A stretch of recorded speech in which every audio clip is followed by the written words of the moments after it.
Welcome to the deep dive. We dive deep into your sources, extracting the critical insights and narrative structure, giving you the shortcut to being well-informed. And today, we're doing something a little different. A lot different. We're looking at a world that is completely unexpected. Excerpts from a short story called The Giggle Cornfield. We're talking about a magical corn maze where the stalks talk. And more importantly, they laugh. They really do. Okay, so let's unpack this. Right.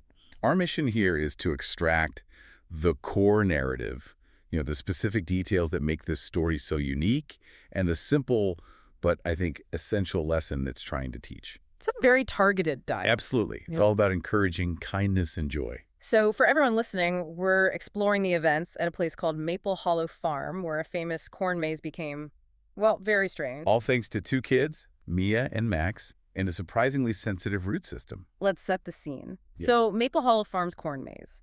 This year, something weird started happening. When families walked through the tall golden stalks, the corn, it began to giggle. And the source is really specific about how this laughter progressed, which I think is key. It is. It wasn't just a sudden loud laugh. It started as this tiny, almost hidden snicker. Right, like you're not sure you even heard it. Exactly. And then that snicker would build into a snort, and then, only then, would you get this full-on belly laugh that made the whole field shake. Which is such a great image. Yeah. And that's right when our main characters, Mia and Max, show up. They're tiptoeing inside, and their initial reaction is just shock. Well, of course, a stalk rustles next to them and just goes, hee hee hee. And then it spreads. Suddenly, a whole row just starts cackling.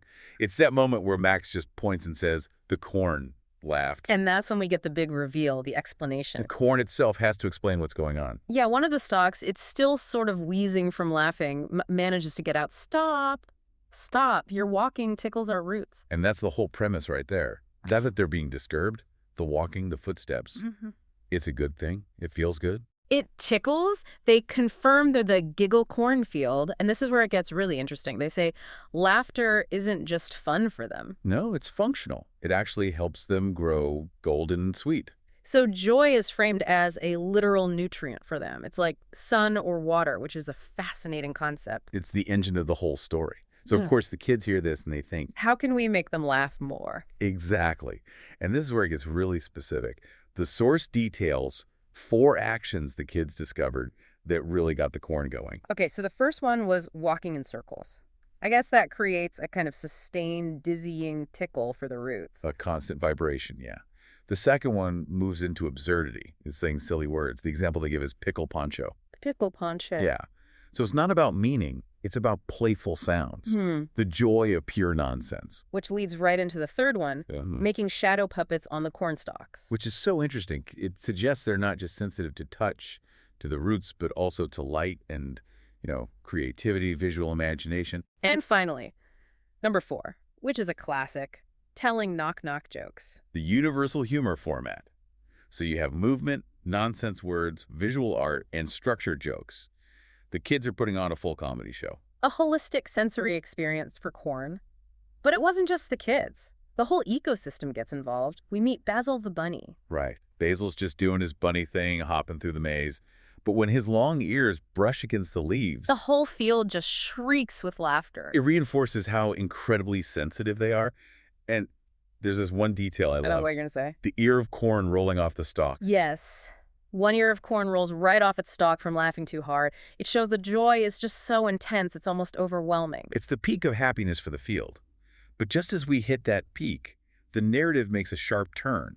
It introduces the real conflict. It does. Mia and Max, in the middle of all this hilarity, they notice something in a quiet corner. A tiny, droopy stalk. It's not giggling, not even a snicker. It's just sad.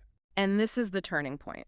The story shifts from being about creating fun to showing empathy.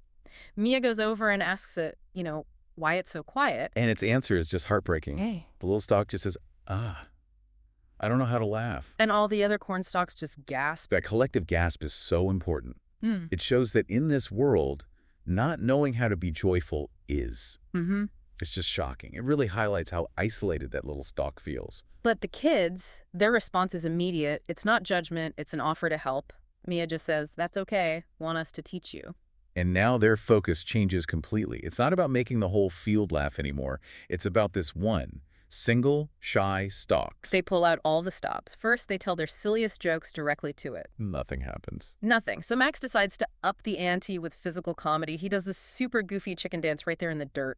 And even Basil the bunny gets roped in. He starts making these ridiculous bunny faces. So silly, the source says the sunflowers nearby nearly fainted. It's a full community effort, all focused on this one little stalk. And you can feel the tension building. The stalk starts to tremble. And then it happens. It's not a giggle. It's not a laugh. No, it's a snort. The loudest, squeakiest sound the field had ever heard. And the reaction from the rest of the cornfield is just pure joy.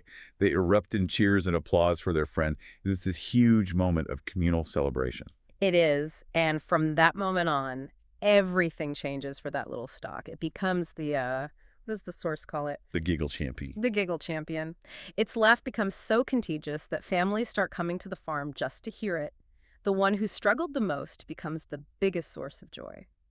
So if we distill this whole narrative down, what's the big takeaway for you, the listener? The story's moral is really about how kindness helps others grow. It's that simple, but also that profound. Yeah, the core wisdom here is that everyone finds their joy at their own pace. And the mechanism for that growth isn't magic. It's kindness, patience, encouragement. Those things are framed as being just as essential as sun and water. They're not optional extras. They're vital for someone to thrive.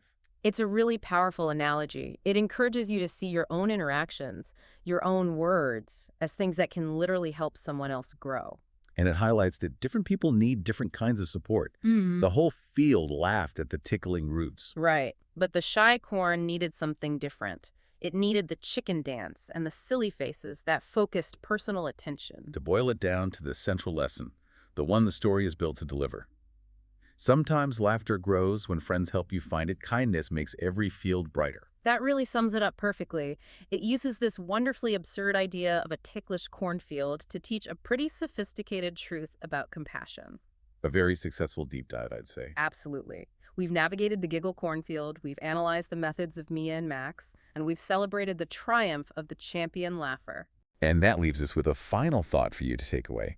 The story makes it very clear that joy is a nutrient, like water. So the question to mull over is this. What small, intentional acts of kindness, what kind of fertilizer can you plant this week to help someone else's joy grow? That's something to think about until our next deep dive.